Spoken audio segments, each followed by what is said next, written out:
If you have followed the rules but feel unsatisfied with where that's gotten you, this podcast is for you. We'll help you learn how to reach your goals through creativity, intuition, and flow.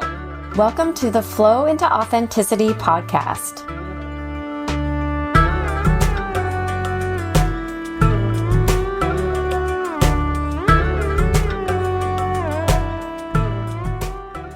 Welcome to the very first episode of Flow into Authenticity. I'm here with Allison and Leslie, and my name's Esther. Yay! I am so excited to be here. Me too. I've been looking forward to this. Yeah, we finally all got together. Three busy ladies.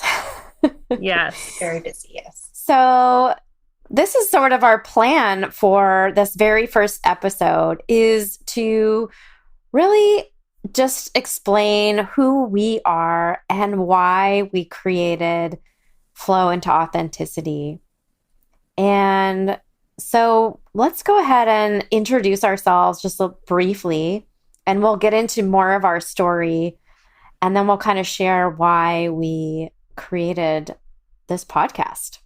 Sounds great. Do you want to start, Allison? Sure. So I'm Allison Henrich. I am a mathematician, a math professor, author, all of that fun stuff. Leslie, who are you? I am Leslie Blumenstein, and I'm a writer, and I write personal essay and memoir. And I'm Esther Loopstra. I am a fine artist, a creativity coach, and a speaker. We are an awesome trio. Yeah, and sort of what brought us all together is that we love talking about creativity and how we can use creativity and intuition and flow to really help you all. Each one of us are badass bitches who got to where we are now because we followed our intuition and really had some rough spots, right? We had kind of followed the rules, followed the formula of what we were taught we were supposed to do in life. And we got to a point where it just wasn't working. And so we had to kind of decide if we were going to follow what was really calling us, that little nudge inside of us, and move on to something bigger, something that feels more authentic to us. Yeah, and it wasn't working because it didn't feel authentic. Like it didn't feel like there was quite a match between what we were trying to do and who we are. Yes. I think that's the big thing. Yeah, Leslie, you feel that? Yes, there was always a disconnect of what you felt like you should be doing versus what you really wanted to do or what you needed to do, essentially. Right. Yeah, and it kind of feels like this tension, right? And it feels like, why is it not working? Why is my life not working? Like, I mean, maybe on the outside, it looks like you have a good job. It looks like maybe you went to the right school, or you have a great family. And you're accomplishing things. Yeah. Right. You're achieving, you have all the gold stars, but like, I just go back again to disconnect. Mm-hmm. And I used to think like, why is everyone better at life than I am?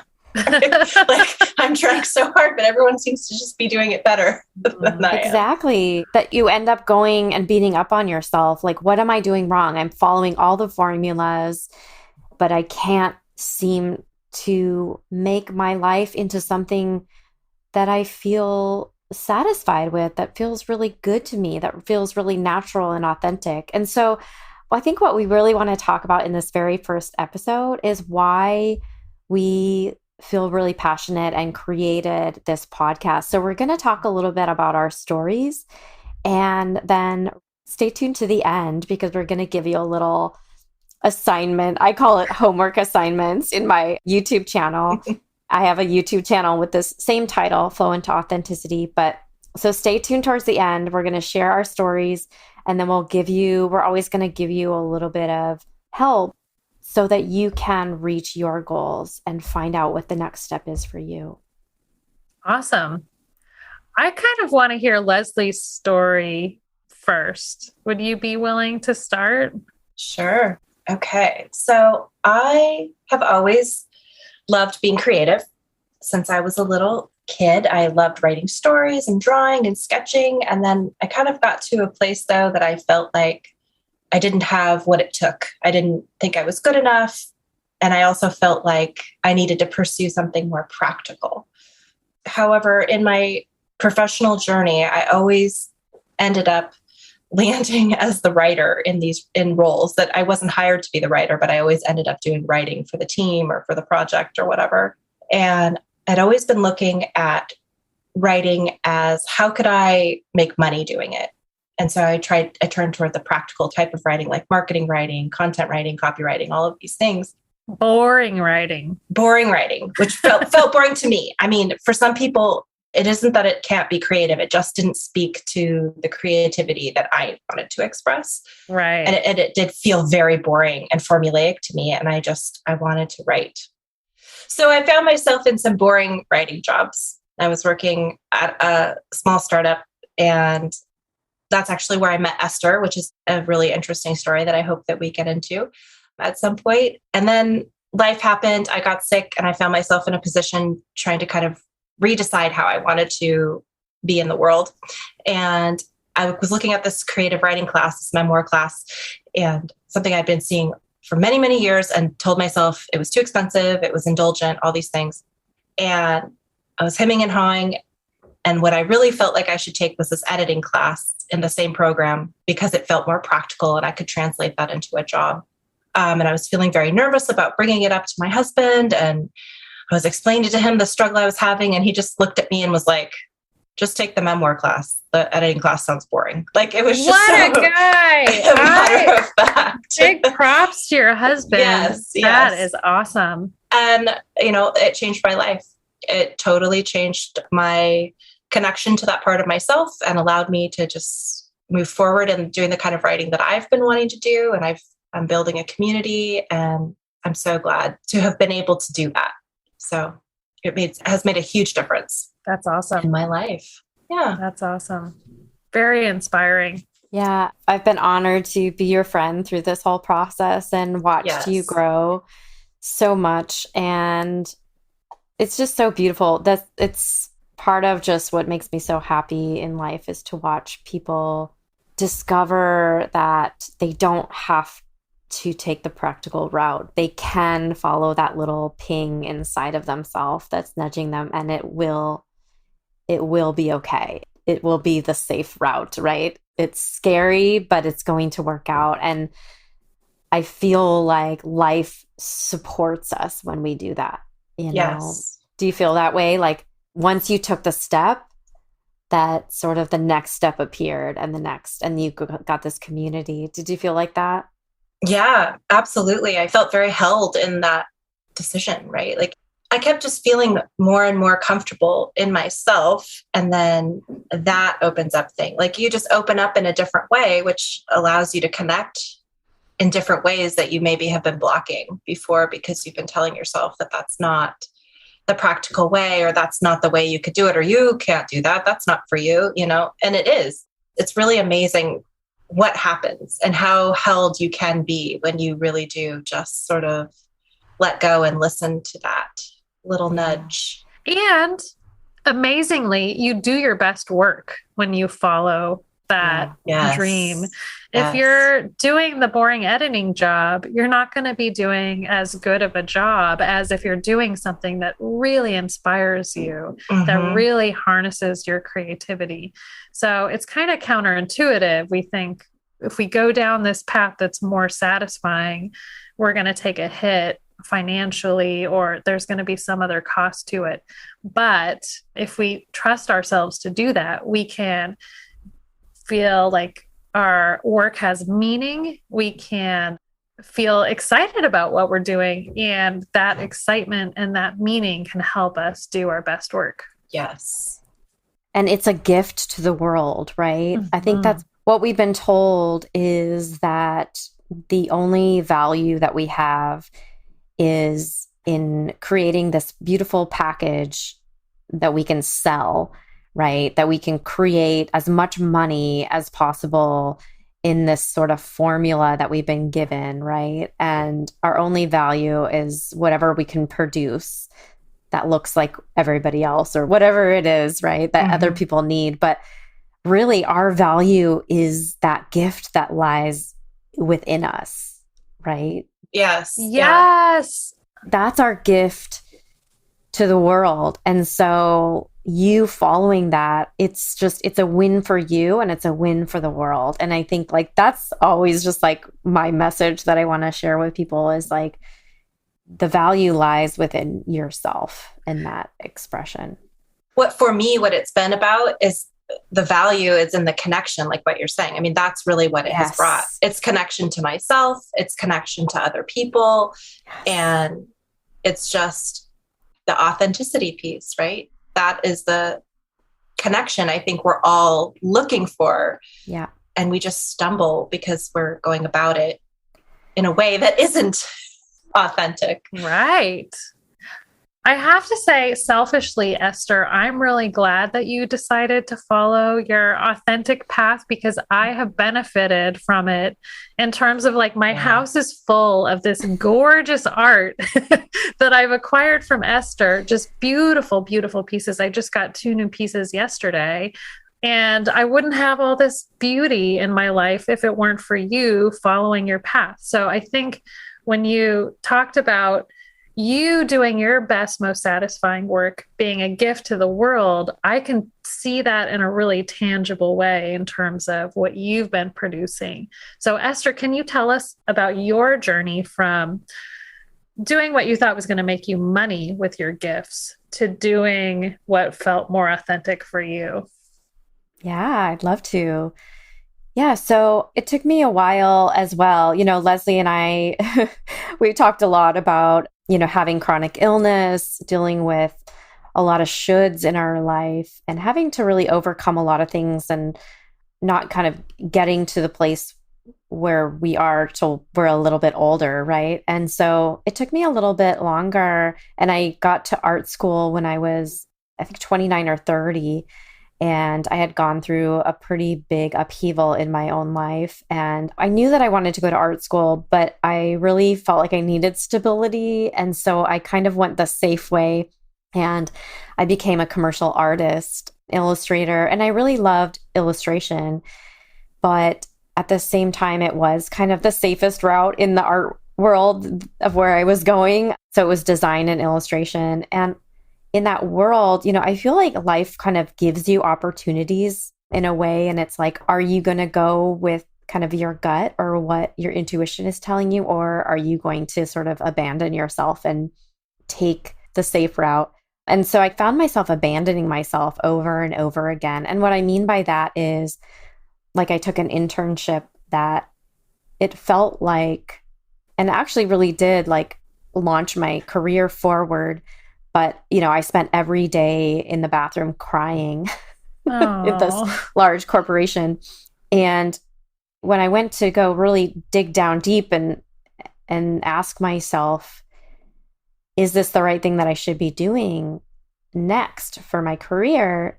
In my head, like you said, Leslie, in my head, it was like, yes, this is the logical thing to do. But in my gut, it was like, everything was like, no, that doesn't feel fun, really. I have to say that's like a red flag if you're crying in the bathroom every day at work. It's like, oh man, there were so many things.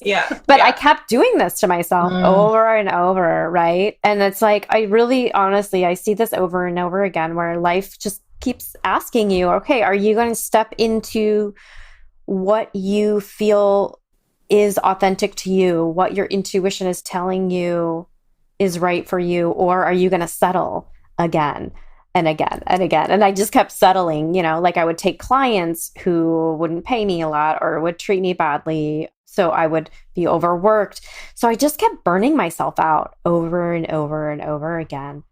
And it got to the point where I was just like, I cannot do this anymore. I took this intuitive painting class, kind of like you. Let's say I took a class and it really changed my life. And I ended up producing something that really felt authentic for the first time, maybe ever.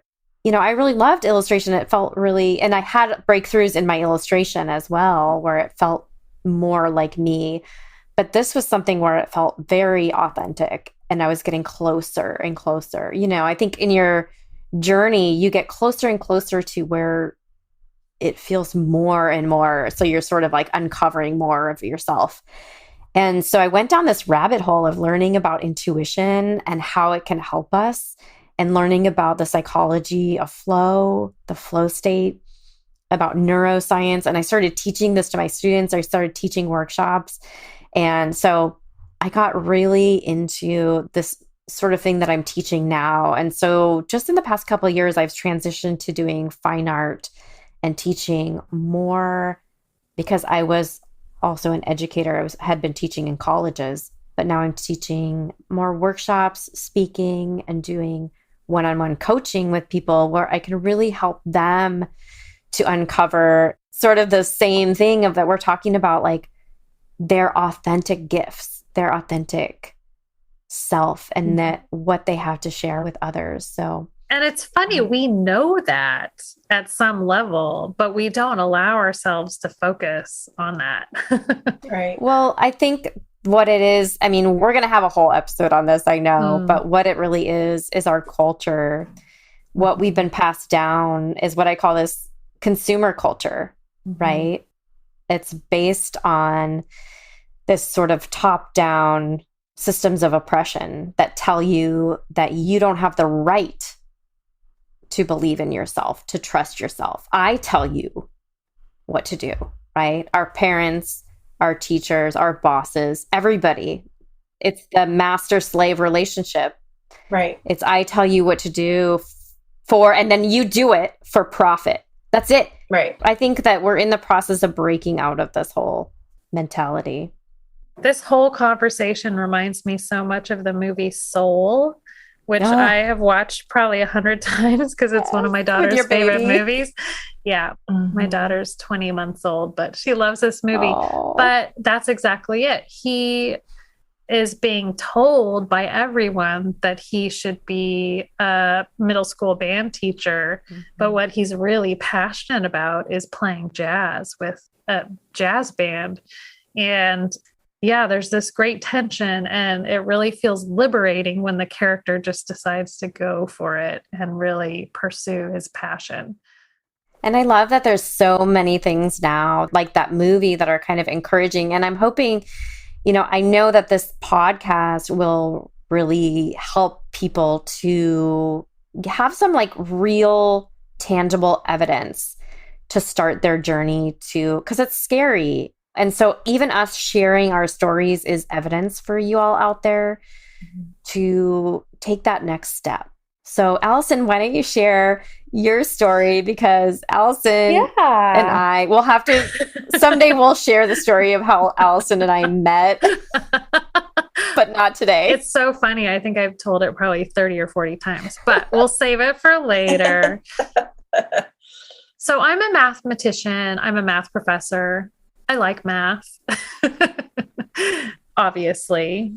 I want to ask you what comes to mind when you think of a mathematician? Like, what do you picture?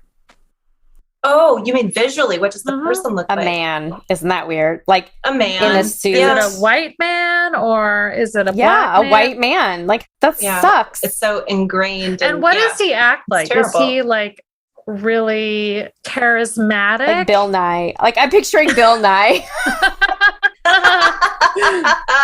Yeah. I'm picturing something less animated than Bill Nye, actually. Yeah. Just very, a little more stoic. Maybe someone who doesn't have a lot of social skills. Does that come up for you? It certainly comes up for me. Yeah, a little bit. Yeah. Yeah. There are lots of math jokes about that, but I won't repeat here.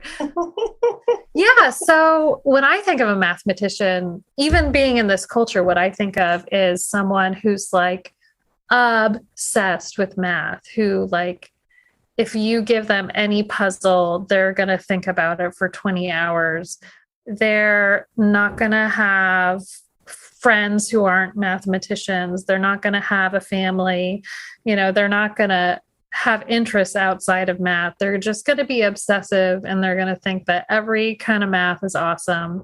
And it's going to be a white man, and it's going to be someone who has no other responsibilities to anyone other than just like thinking about math.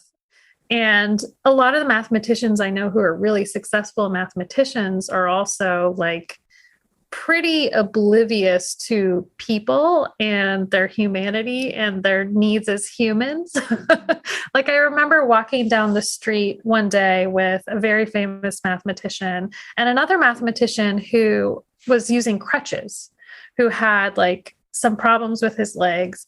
And the really famous, like totally stereotypical mathematician was walking super fast on this snowy, icy sidewalk, totally ignoring the fact that this other mathematician was walking with crutches and might need a little bit more time and a little more help. And so that's what I think of when I think of a stereotypical mathematician, someone who's like oblivious to like humanity and human needs. So I was sort of thinking, if I'm going to fit into this world, I need to harness more of that logical, ignoring other stuff side of myself that's just really passionate and focused on math.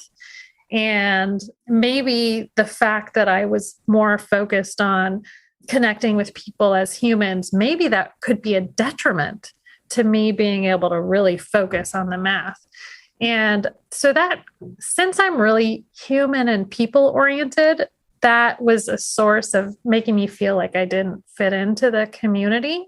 So I tried for a while to cultivate that kind of persona in a way of doing this math research, being really dedicated to it, really focused on it, trying to figure out how to be passionate about it, even though a lot of the problems I was working on, I wasn't really very interested in, to be honest.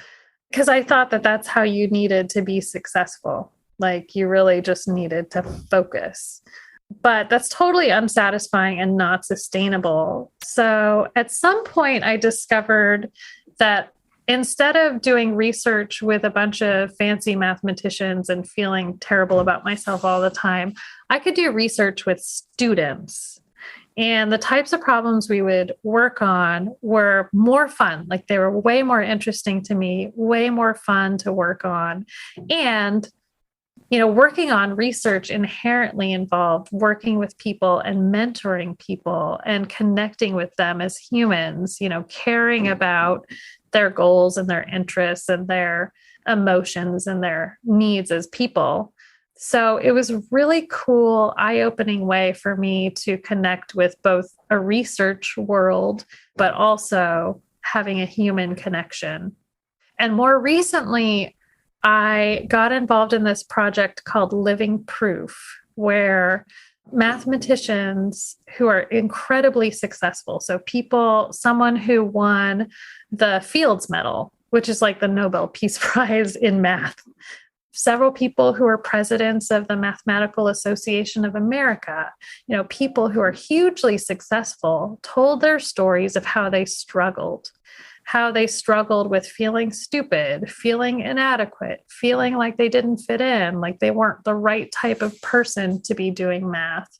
And people just really opened up and were vulnerable and shared their stories with me and my co-editors. And we published this book called Living Proof, Stories of Resilience Along the Mathematical Journey. And it really was this awesome awakening for me to realize that I could contribute to something in the math community that was about the humanity of mathematicians. And my only contributions to the math community didn't have to be just through proving some esoteric theorem that nobody really cares about. So that was really liberating to me. And since then, I've been doing some sociological research on mathematicians and what kind of barriers they face and what makes them resilient. Especially, we've been focusing on the stories of Black mathematicians. So I've been really getting interested in learning more about the experience of Black mathematicians.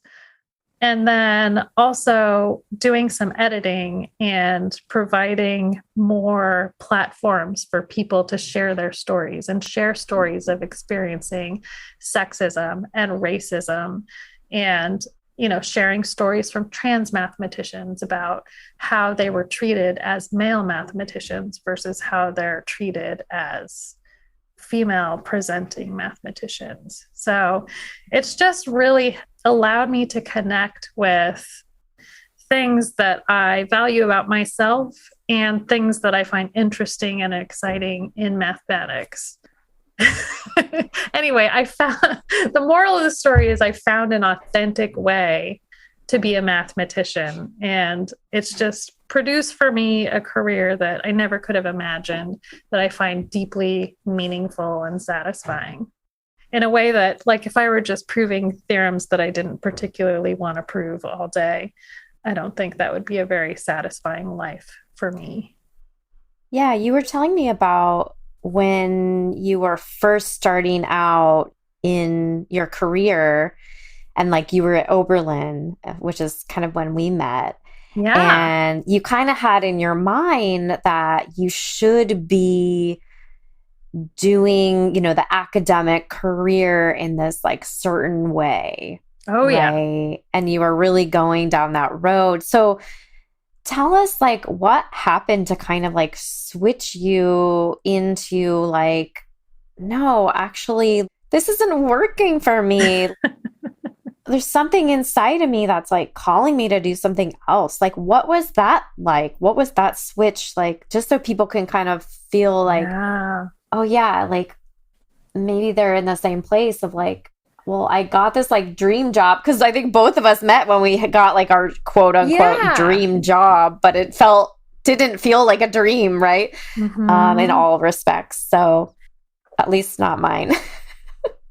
Yeah, I had my dream job. I was very excited to be a math professor at a prestigious university, but I felt like a fraud. So I was collaborating with people, and I felt like they understood the math in our papers, and I was like, I couldn't even produce the math. It was hard enough for me to just understand what the hell they were talking about half of the time. So I felt like a total fraud.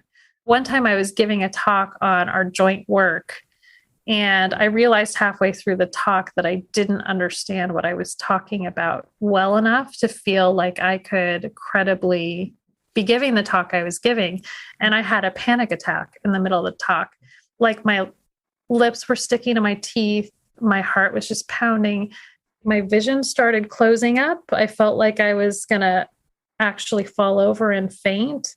It was one of the most terrifying moments of my life, giving this talk and realizing I didn't know what I was talking about. But I was trying to do this type of math that I didn't have intuition for, that I didn't have passion for, excitement about, because I thought like, oh, this is the type of math that is going to get me tenure. This is the type of math that people are expecting me to do. And so I just felt terrible about myself all the time. Like, I'm stupid. I'm not going to be able to contribute. I'm just like sneakily latching myself on to people who do know what they're doing and adding my name to their papers. And it felt totally inauthentic. And it was like, honestly, it was. So when I finally found a type of math that I felt like I had intuition for, I had interest in, and I had some background understanding of how to approach the problems, and then I got to do it with students. When you're working with students, like, you feel like an expert, which feels really good because you're going to know more than they do. And so it makes you feel like, oh, I have something to contribute to this project. So anyway, yeah, before I got an opportunity to work with students on research, and even afterwards, until I really got into doing research with undergrads, I just felt like I was secretly a fraud all the time, and it felt awful. This is so interesting for me to listen to. Allison, thank you for being so vulnerable and sharing all of that, your journey. Esther and I know each other, and I feel like I've been a witness to Esther's journey. And also, like you said earlier, Allison, I feel like I'm so glad that she has gone where she's, listened to her intuition and taken this leap, because I feel like, she's been inspiring to me. And I feel like I selfishly get to benefit from that too, from her wisdom. And then also getting to know you more, Allison. It's just so interesting that, I'm not a mathematician. I don't have anything in common there, but what you're saying of feeling like a fraud and feeling like, and then the body's response to you trying to shove yourself into these situations, it just, your body is like, no, we're not doing this anymore. I can really relate to that. So it's just so interesting how that is true for all of us, no matter the situation. It just speaks to sort of what we're doing here, right? Yes. How powerful it is. That's another red flag, right? If you listen to your body, you can see those red flags. Yeah, I don't think that people realize, and there's more and more science that is discovering what are emotions and pushing down that innate authenticity, like pushing that down, that intuition down, what it does to our bodies, what kind of illness it causes in us. Not to be like victim blaming or anything like that, because we got 2 chronic illness survivors or whatever we want to call ourselves here. But I think there is so much that we don't take into consideration, that how pushing our authentic self down affects our body. Oh, right. Yes. What we end up doing by doing that is creating, not victim blaming, not saying, oh, because you were, live this way, then you got chronic illness. It just certainly created an environment where that could thrive. Yeah. Right. That's in your container to like. That's what we know about genes. Now we know through epigenetics that it's the environment that turns those genes on. So whatever emotion, whatever food we're eating, all that stuff, it affects us. But yeah, so we've all kind of shared our stories, and we hope that this can inspire you all. The reason that we created this podcast is to give you some hope and some inspiration, and really sort of a guide, a map maybe, of how to start your journey if you're feeling stuck, if you're feeling maybe you're kind of even started your journey of getting from, I guess, point A, right, to point B. What do you think point B is, you guys? Right. Yeah. Point B, I think if you're not listening to your intuition, you might not even know what point B is, at least logically. So point B is, finding a way to feel like who you are matches up with what you are doing and what you're putting your energy into. What do you think point B is, Leslie? Well, I mean, if point B for me is just sort of like, to be very specific, is really just learning how to listen to your intuition first, is right. Yeah. I mean, I think that is something that takes a little bit of practice and knowing how to do that, because once you do that and have that connection to yourself again, then you can start making those choices, which will then allow you to continue to step into your authentic self and be able to show up in the world the way that feels good to you and feels authentic. Yeah. That's just a starting point for me, is like really just learning how to listen to your intuition. Yes. And part of that can be listening to how your body is feeling. Exactly. Yeah, that's what I love teaching about, y'all. So I often teach classes about intuition. If you go to my YouTube, you can learn more about that.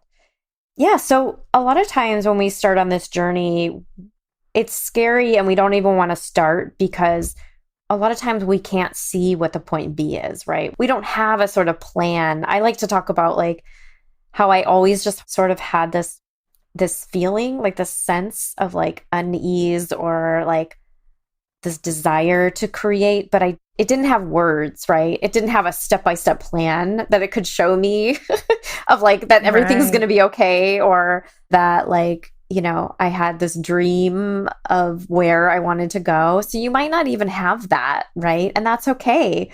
That can be really hard to even dream. Like when I work with clients, that can be one of the hardest things, is to come up with like, what do I want my life to look like? What would be like so cool and fun and amazing and feel really, that can be really hard if we've been suppressing ourselves for so long.